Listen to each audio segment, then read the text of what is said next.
الشيخ محمد بن عبد الوهاب ابن سليمان التميمي. بسم الله الرحمن الرحيم. اعلم رحمك الله أنه يجب علينا تعلم 4 مسائل. الأولى العلم. سلام على عباده الذين اصطفى أما بعد. یہ چوتھا مسئلہ جو ہے وہ اس پر بات چل رہی تھی. جن 4 مسائل کا جاننا واجب ہے ان میں سے چوتھا مسئلہ صبر علی الاذی فی، یعنی معرفت الہ، رسول، دین، پھر علم کے بعد عمل، عمل کے بعد دعوت، اور پھر چوتھا مسئلہ ہے اس راہ میں، دعوت کی راہ میں جتنی بھی مشکلات اور مصیبتیں آئیں ان پر صبر کرنا. تو بات چل رہی تھی کہ صبر کی 3 اقسام ہیں: صبر علی الطاعہ، صبر عن المعصیہ، اور صبر علی البلاء والمصائب.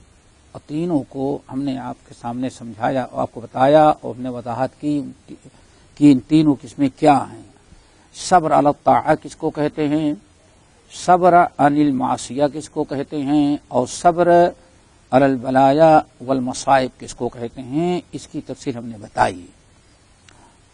یہاں صبر کے متعلق ایک چیز یاد رکھنا چاہیے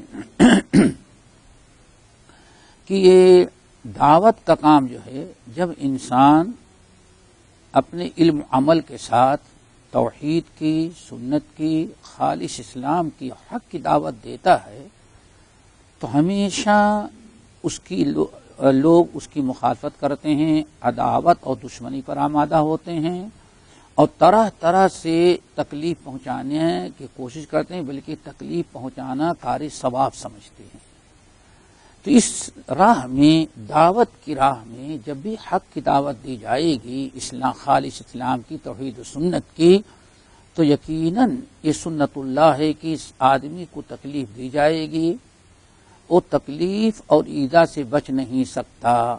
اس کے لیے سب سے بڑا اسلحہ جو ہے، سب سے بڑا کمال کہ اپنے اندر اس صبر کا جذبہ پیدا کرے.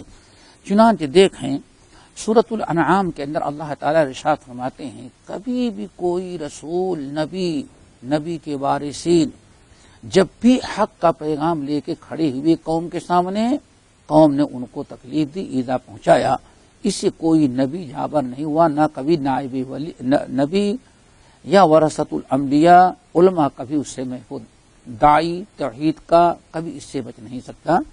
دیکھیں سورہ انعام کی آیت نمبر 34 رب العالمین فرماتے ہیں، فاعوذ باللہ من الشیطان الرجیم، بسم اللہ الرحمن الرحیم، وَلَقَدْ كُذِّبَتْ رُسُلٌ مِّن قَبْلِكَ فَصَبَرُوا عَلَىٰ مَا كُذِّبُوا وَأُوذُوا حَتَّىٰ أَتَاهُمْ نَصْرُنَا. جب کفار مکہ نے نبی علیہ السلام کو بہت ہی تکلیف دینا شروع کیا اور بڑی ایذائیں پہنچائی اور طرح طرح کے مظالم کے پہاڑ ڈھانے لگے، نبی علیہ السلام اس پر بہت ہی غمگین ہوتے، پریشان ہوتے. اللہ رب العالمین نے یہ آیت نازل کی اور فرمایا، وَلَقَدْ كُذِّبَتْ رُسُلٌ مِّن قَبْلِكَ، اے ہمارے نبی، آپ سے پہلے بھی نبیوں کو جھٹلایا جاتا رہا ہے. یعنی یہ آپ کی قوم جو آپ کو جھٹلا رہی ہے، آپ کو ساحر، جادوگر، مجنون اور پاگل دیوانہ کہتے ہیں، کوئی نئی چیز نہیں ہے. آپ جو کام، آپ کو جو ہم نے ذمہ داری، جو مقام و مرتبہ اور رسالت دیا ہے، اس اللہ تعالی ہمیشہ سے دستور رہا کہ جب بھی ہمارے انبیاء نبوت اور رسالت کے پہلے قوم کا ہر فرد ان سے بڑی محبت کرتا ہے، بہت اچھا سمجھتا ہے. لیکن جب بھی نبی کو، اللہ فرماتے ہیں، جب بھی ہم نے نبی کو دعوت کا حکم دیا اور نبی نے توحید کی دعوت دی، قوم اس کے پیچھے پڑ جاتی ہے اور اس کو تکلیف دیتی ہے. وَلَقَدْ كُذِّبَتْ رُسُلٌ مِّن قَبْلِكَ، رسول جمع، رسول نہیں، رسول، سارے نبیوں کو آپ سے پہلے جھٹلایا گیا. یعنی ہمارے نبی آپ سے پہلے جتنے انبیاء دنیا میں گزرے ہیں سب کو ایسے ہی تکلیف دی گئی، ایسے ایذا پہنچائی گئی، اور سب کو ویسے ہی ان کی امتیوں نے جھٹلایا جیسے آپ کو یہ لوگ جھٹلا رہے ہیں۔ وَأُوذُوا، صرف جھٹلائے نہیں گئے بلکہ ان کو بڑی ایذا بھی دی گئی، بڑی تکلیفیں دی گئی، طرح طرح سے ان کو تنگ کیا گیا، لیکن حتی فصبروا، لیکن اللہ فرماتے انہوں نے کیا کیا؟ صبر سے کام لیا۔ اللہ تعالیٰ کی کہ اس فرمان قرآن پاک کی اس آیت کو ذرا دیکھیں، ایک سنت اللہ ہے، دعوت کا کام کرنے والے، توحید و سنت کی طرف لوگوں کو بلانے والوں کو ہمیشہ اس صبر کرنے کے لیے تیار رہنا چاہیے، کیونکہ جب بھی توحید کی دعوت کسی نے پیش کیا، نبی نے پیش کیا تو نبی کے مخالف ہو گئے۔ آپ ذرا سوچیں، انبیاء سے زیادہ کسی کی زبان اچھی نہیں، انبیاء سے زیادہ اخلاص کسی میں نہیں، انبیاء سے زیادہ دعوت کا طریقہ کسی کو معلوم نہیں، لیکن کتنے بھی نرم زبان، اخلاق، اچھے اسلوب کے ساتھ نبیوں نے دعوت دیا، لیکن بہرحال نبیوں قوم نے، امتیوں نے ان کو جھٹلایا، وَأُوذُوا، اور ایذا بھی دیا، لیکن انبیاء نے کیا کیا؟ فَصَبَرُوا، انبیاء صبر سے کام لیے، دعوت کا کام کبھی چھوڑا نہیں، کبھی مایوس نہیں ہوئی، تنگ آ کر کے بھاگے نہیں، بلکہ ہمیشہ فَصَبَرُوا، اللہ فرماتے نبیوں نے صبر سے کام لیا، جو بھی تکالیف اور مشکلیں آئی صبر سے کام لیا، ضبط سے کام لیا، استقامت سے کام لیا، اور برابر دعوت کا کام انہوں نے جاری رکھا۔ آگے حتی اتاہم نصرنا، یہاں تک کہ اللہ فرماتے ہماری مدد ان کے اوپر آ گئی۔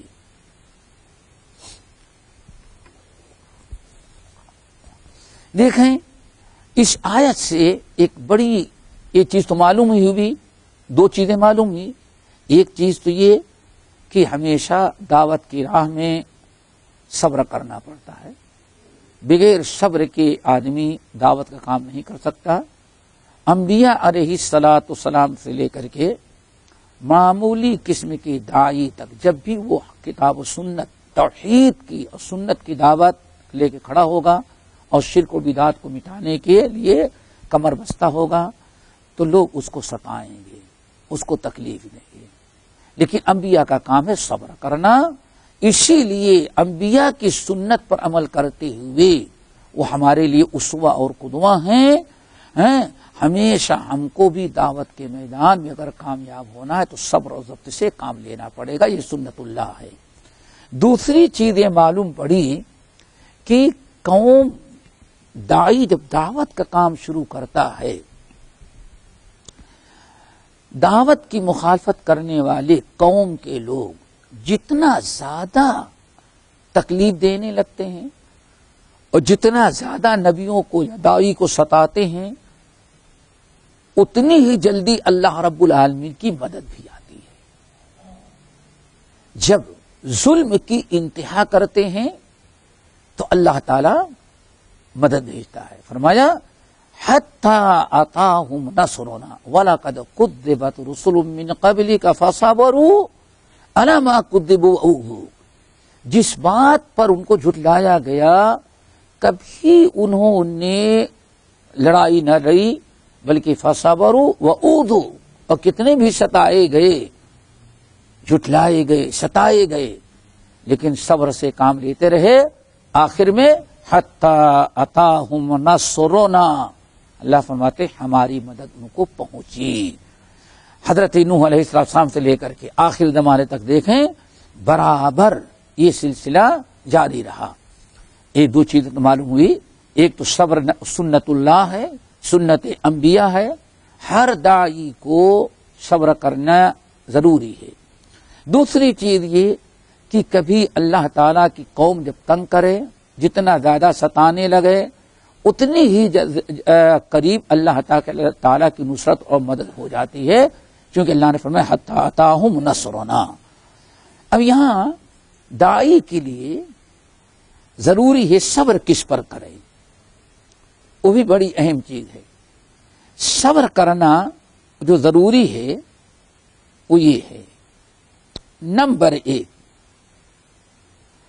انسان صبر سے کام لے اپنی دعوت پر. جو دعوت دے رہا ہے اس دعوت پر صبر کرے، دعوت کا کام بند نہ کرے، عاجز آ کر کے چھوڑے نہیں.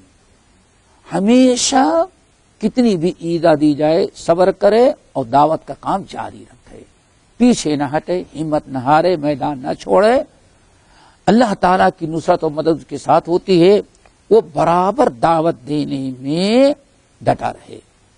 نمبر 2، صابرا علی ما یدعو الیہ من دون اللہ عز وجل. جس چیز کی دعوت دے رہا ہے اس پر وہ صبر کرے. پہلے ہے دعوت پر صبر کرے، دعوت دینے میں کتنی بھی مشکلات، کتنی بھی ایذائیں آئے، میدان نہ چھوڑے، دعوت پہ وہ ڈٹا رہے، برابر اپنی استطاعت پر دعوت کا کام کرتا رہے، اپنی زبان بند کر نہ لے، تنگ آ کر کے میدان نہ چھوڑے. دوسری چیز، صابرا علی ما یدعو الیہ من دون اللہ عز وجل. دوسرا کس پر صبر کرنا ہے؟ یعنی دائی کو 3 چیزوں پر صبر کرنا ہے. پہلا صبر کس پر ہے؟ دعوت دینے میں. دعوت کے اندر ذرہ برابر وہ کتنی بھی مشکلات آئیں صبر کرے، لیکن دعوت کا میدان نہ چھوڑے. نمبر 2، صابرا علی ما یدعو الیہ من دین اللہ عز وجل. اللہ تعالی کے جس دین کی، جس توحید کی دعوت دے رہا ہے، جس اتباع سنت کی بذات خود، اس پر قائم اور ڈٹا رہے. عمل کرنے میں کتنی بھی تکلیف آئے، پریشانی آئے، وہ میدان نہ چھوڑیں. عملی میدان میں بھی وہ پکا ہو، صبر سے کام لے. ایسا نہیں کہ انسان دین پر عمل ہی کرنا چھوڑ دے، دعوت میں ڈٹا رہے. اور دوسری چیز کی وہ جس دین کی طرف لوگوں کو بلا رہا ہے اس پر وہ قائم رہے. نمبر 3، جو اس کے ایذا دی جا رہی ہے، ایذا دی جا رہی ہے، تکلیف دی جا رہی ہے، اس پر وہ صبر کرتا رہے. اگر یہ 3 میدان میں، دعوت دینے میں، دین پر قائم رہنے میں، اور تیسرا صبر، اس راہ میں جو بھی تکلیف اور ایذا ہے اس پر اگر صبر سے کام لے گا تو اللہ تعالیٰ کی مدد آئے گی. لیکن اللہ تعالیٰ کی مدد کی 2 شکلیں ہیں. نمبر 1، اس کی زندگی ہی میں اللہ تعالیٰ مدد کر دے اور برابر اس کا مشن کامیاب ہو جائے اور دنیا میں اس کی دعوت پھیل جائے، لوگ اس کے ساتھی بن جائیں. ایک تو یہ ہے کہ نبی دائی کے زمانے ہی میں اللہ تعالیٰ مدد کر دیں اور کافی حد تک وہ کامیاب ہو جائے. ایک تو یہ. نمبر 2، کبھی ایسا بھی ہو سکتا ہے اور ہوتا ہے کہ زندگی میں تو ساتھی نہیں، بظاہر اللہ کی مدد نہ آئی، کوئی بڑی کامیابی نہ ہوئی، زندگی میں تو نہ ہوئی، کچھ کامیابی ہوئی لیکن مکمل کامیابی نہ ہو. لیکن ممکن ہے اس کی دنیا سے جانے کے بعد اس کی کامیابی ہوتی رہے. جو مشن چلایا تھا اس مشن میں اس کے چلے جانے کے بعد اللہ تعالیٰ کی نصرت آئے اور اس کی دعوت کو قبول کر لیں لوگ، اور اس کی دعوت جو ہے اس کی نشر و اشاعت ہو جائے، اس کی دعوت عام ہو جائے. تو اسی لیے ہمیں یہ بھی سوچنا چاہیے کہ دائی کو کہ اگر ہم اتنے دن سے دعوت دے رہے ہیں لیکن ابھی بڑے تھوڑے لوگ ایمان لائے، بڑے تھوڑے لوگ اصلاح کیے، بڑے تھوڑے لوگ سدھرے. نہیں، اخلاص کبھی بھی رنگ لا سکتا ہے. اگر ابھی آپ کو دائی کو کوئی خاص نتیجہ نظر نہیں آ رہا ہے تو اللہ تعالیٰ کے وعدے سے مایوس نہیں ہونا چاہیے، اللہ کی نصرت اور مدد سے مایوس نہیں ہونا چاہیے. اللہ تعالیٰ ضرور مدد کریں گے. ہو سکتا ہے اس کی دنیا سے جانے کے بعد، اور ایسا بہت ہوتا ہے، شیخ الاسلام ابن تیمیہ رحمۃ اللہ علیہ کے بارے میں آتا ہے، اللہ اکبر، کہ ساری زندگی دعوت دے رہے تھے اور اتنا تنگ کیا ظالموں نے، اتنا تنگ کیا کہ جیل میں ڈلوا دیا تو کوئی ضمانت لینے کے لیے تیار نہیں، لیکن پیچھے نہیں ہٹے، صبر کیا۔ آخر کار جس دن انتقال ہوا تب لوگوں نے دیکھا کہ آخر اس کے ماننے والے کتنے تھے۔ جب انتقال ہوا، رات میں انتقال ہوا، کہتے ہیں کہ قبرستان تک لے جانے میں گھنٹوں لگ گئے، اتنی بھیڑ۔ جنازہ جب اٹھا، جیل سے نکالا گیا جنازہ نہیں لگا تو قبرستان تک لے جانے میں گھنٹوں لگ گئے۔ چھت پر لوگ کھڑے، روڈوں پر لوگ کھڑے، درختوں پر لوگ کھڑے، ارے ابن تیمیہ کا جنازہ جا رہا ہے۔ اس وقت کسی نے بڑے زوردار انداز میں للکارا۔ جب بھیڑ بھاڑ دیکھی کہ گھنٹوں ہو گیا، جنازہ نکلا، 10 منٹ کا راستہ گھنٹوں ہو گیا اور جنازہ ابھی تک قبرستان دفنانے کے لیے نہیں پہنچا، اور اس لوگ کے لیے جا رہے ہیں۔ اتنا رش ہے، اتنی پبلک آ گئی ہے، جدھر نہ چھت پر نگاہ ڈالتے ہیں آدمی کھڑا ہے، درخت پر آدمی کھڑے ہو کر تماشا کر رہا ہے، روڈ پر جگہ نہیں، اوپر کھڑے ہوئے ہیں۔ اس وقت کسی نے اس منظر کو دیکھ کر کے للکارا، لوگو ہاکذا تکون جنازۃ اہل السنہ۔ کتنی پیاری بات کہی، اے لوگو، سنت اور توحید کی دعوت دینے والوں کا، اہل السنہ اہل الحدیث کا جنازہ ایسے ہی ہوتا ہے۔ ان کی قدر اس وقت لوگ دیکھتے ہیں جب ان کا انتقال ہو جاتا ہے۔ سوچو ذرا سا، کتنی عجیب سی بات ہے کہ دنیا سمجھتی ہی کہ مدد نہیں۔ اب دیکھو اللہ نے ان کے دنیا سے جانے کے بعد پتا چلا کہ اللہ نے کیسی مدد کی۔ آج دنیا کا کوئی خطہ ایسا نہیں ہے جہاں ابن تیمیہ کو امام اور شیخ الاسلام ماننے کے لیے تیار نہ ہو، مجدد ماننے کے لیے تیار نہ ہو۔ انتقال ہو رہا ہے جیل میں، اور جیل سے جنازہ نکل رہا ہے تو سمجھتے ہیں کہ اب ان کی دعوت کتنی پھیلی ہوئی ہے۔ ہاکذا تکون جنازۃ اہل السنہ، اہل الحدیث کا جنازہ ایسے ہی ہوا کرتا ہے۔ دنیا میں تو گمنام، لیکن جب انتقال کرے تب پتا چلتا ہے کہ ان کے چاہنے والے اور ان سے محبت کرنے، ان کے ماننے والے کتنے ہوتے ہیں۔ بہت ساری مثالیں ایسی ہیں۔ تو اس لیے کبھی بھی واللہ ہمارے برد صغیر کے ایک بہت بڑے مخالف ابن تیمیہ رحمۃ اللہ علیہ کے، بہت بڑے متکلم صوفی، طرح طرح کے، ہر بدعقیدگی میں مبتلا، لیکن انتقال کر جانے کے 2-3 سال پہلے شیخ الاسلام ابن تیمیہ کی کتابیں مل گئیں انتقال کرنے کے۔ تو ان کے سب سے بڑے بر صغیر کے شاگرد کہتے ہیں انتقال کر جانے کے کچھ چند مہینے پہلے اپنے استاد سے ملنے کے لیے گئے تو انہوں نے شاگرد سے کہا، بیٹے سب چیزیں بیکار تھی، سب کو چھوڑ دیا، اب تو دل چاہتا ہے، جب سے ابن تیمیہ کی کتابیں پڑھ لی، دل چاہتا ہے کہ ابن تیمیہ کی انگلی پکڑ لوں اور جہاں جہاں جیسے ہم کو لے کے جائے میں بھی ان کی انگلی پکڑ کر کے چلتا رہوں۔ ذرا سوچو، تو اسی لیے صبر کوئی ضروری نہیں کہ ہاں زندگی ہی میں دائی کو صبر کرنے والے دائی کو اس کا نتیجہ نظر آ جائے۔ مدد اللہ تعالیٰ نے وعدہ کیا ہے، مدد آئے گی، فصبروا حتی اتاہم نصرنا انا لننصر رسلنا والذین آمنوا، رسولوں کو اور ایمان والوں کی ہم مدد کریں گے، دنیا میں بھی آخرت میں بھی۔ تو مدد یا تو اللہ تعالیٰ زندگی ہی میں کر دے، اور کبھی ہو سکتا ہے کہ وفات کے بعد اللہ تعالیٰ ان کی مدد کرے اور ان کی دعوت کو دنیا میں عام کر دے۔ اللہ تعالیٰ ہم صبر کو توفیق نصیب فرمائے، ہم سب کو صبر کرنے کی توفیق نصیب فرمائے۔ باقی انشاءاللہ اگلے درس میں اقول قولی ھذا واستغفر اللہ من کل ذنب واتوب الیہ۔